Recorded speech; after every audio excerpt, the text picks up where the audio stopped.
Well, folks, is there anything AI can't ruin at this point? Right now, it has absolutely destroyed MacBook pricing, actually all Apple pricing. Apple warned about this a couple days ago. They said their price hikes were coming because of AI and the chip shortages. Well, they were not lying.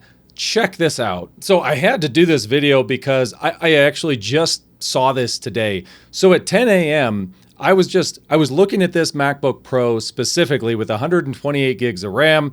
I was looking to buy a system to transition off of Windows, use it for my DaVinci video editing. So I was kind of looking for the max spec system. 4 terabytes of storage, 128 gigabytes of RAM. It's admittedly an expensive, top of the line system. This laptop, June 25th at 10 a.m. today, this laptop was $5,399. Right now, it's 5 p.m. here in Colorado. The same day, it's gone up to $7,999. So we're talking a massive increase in price, not just a little bit. This is not just some tiny little price hike. And look, that's not all. This video is not going to be a super positive video because the whole premise of it is everything went up in price at Apple. I mean, they told us it was coming a couple days ago. So this is coming in from Macworld. Brace yourselves. Apple price hikes are much worse than we thought. I'm going to go through these really quick for you. So we're looking at the MacBook Neo 256. The new price is $699, was $599. 512 gig is $100 more as well.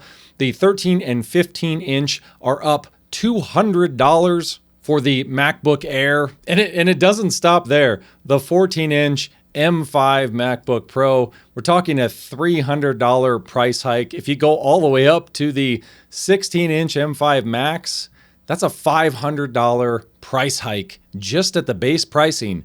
That's before adding in all of the storage that costs even more. And the Mac Mini, I was actually looking at getting another one of those. Got one for my wife recently. It's actually a great system at $599. It was a great price. Now it's $799 for the exact same specs. That's 256 gigabyte SSD and 16 gigs of RAM. It's starting to become a little too much. There were a couple of small price hikes in the iMacs, the M4 iMacs, so about $200. There was a massive price hike in the M4 Mac Studio. We're talking $500 at the base price there. The M3 Ultra Mac Studio, the base price jumped over $1,000. I mean, that's a $1,300 price hike for the M3 Ultra Max Studio. So if someone got one of those, man, they didn't depreciate at all. And there's the iPad price increases there, anywhere from $100 all the way up to $200 price increases on those. And then we've even got it on the HomePod and the HomePod Mini. So just across the board, all the way to the Apple TV, we're seeing massive price increases from Apple. And look, make no mistake, this is really all related to AI, the data centers, NVIDIA, everybody buying up all of these SSD chips. They just can't make memory fast enough. And Apple did make a statement to the press. They've never seen component price increase this much so quickly. They've shielded their customers from these increases so far, but they now have reached a point where they need to begin raising prices on a number of products. Yeah, raising prices is an understatement. This is a massive change. And if you are wondering, yes, this is really affecting Apple's stock right now. It looks like it's down about 6% today. That's a pretty big downgrade of Apple stock. I mean, Apple is a solid company.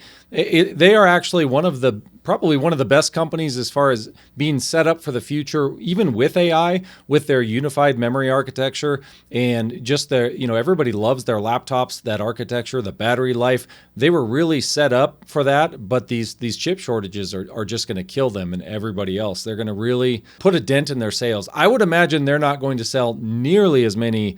All of their products aren't going to sell nearly as fast as they used to. And this article came in from Business Insider recently. You're going to pay a lot more for things.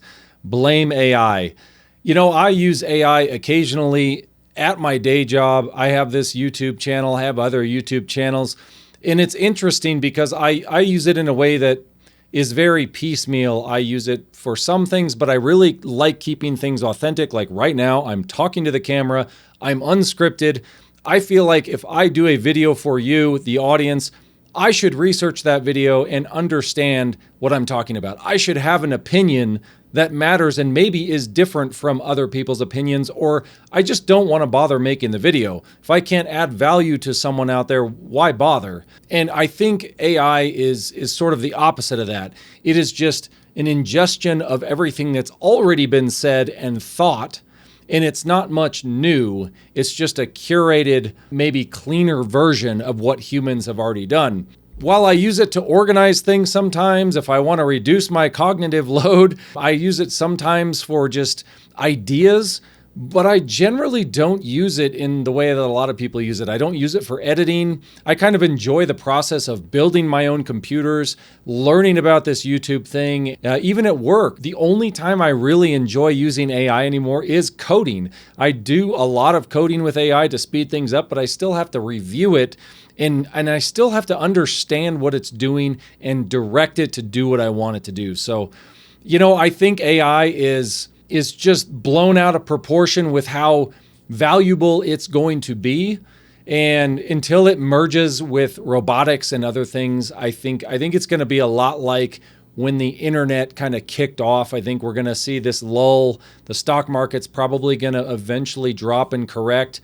AI is a huge technology, don't get me wrong, and it's going to be extremely useful in a lot of different ways we haven't thought of. But right now, it's making things more expensive. It's not making our lives that much better. I could live without it. I would be just fine. I don't know about you. Let me know what you think in the comments.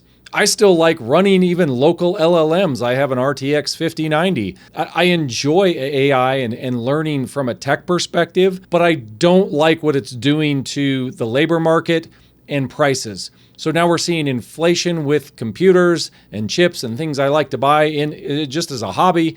And then we're also seeing this threat that it's going to take everyone's jobs or replace white collar workers. So it doesn't seem like a lot of promise for the average person. And look, to be clear, I'm not dogging on Apple for doing this because I don't know that they have any choice. If you look at the price of RTX cards from NVIDIA or just about anything else, even just hard drives, SSDs, they've gone up so much in price. It's because of the demand, and it is all related to AI. One thing I would recommend though, if you are looking for a system, you need something for your YouTube side hustle or your studio or whatever it is.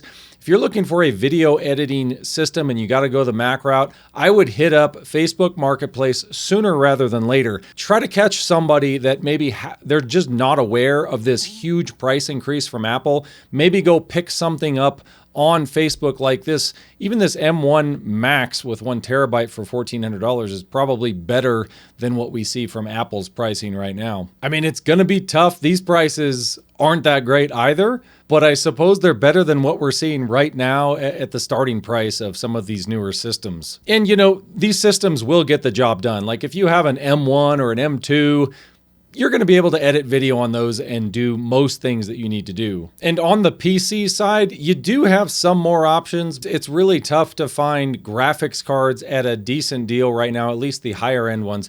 You can occasionally find the same thing on Facebook Marketplace if you don't want to go into the store and pay the high price for SSDs and RAM. Occasionally, you can just find these older systems that people are getting rid of. Some gamers get rid of these systems and they maybe aren't paying attention to the market, not paying attention to AI prices or the price hikes from AI. Get a 3080 with an i7 and 32 gigs of RAM and a 1 terabyte SSD for $800. It's not the best deal in the world, but that is a totally capable system for editing video at DaVinci. You could turn on proxies and it'll be just fine. You don't have to run everything at 4K or 8K resolution or whatever you're taking your videos at. So as far as a YouTube startup system, something like this would be great. Let me know what you guys think in the comments. Thanks for watching.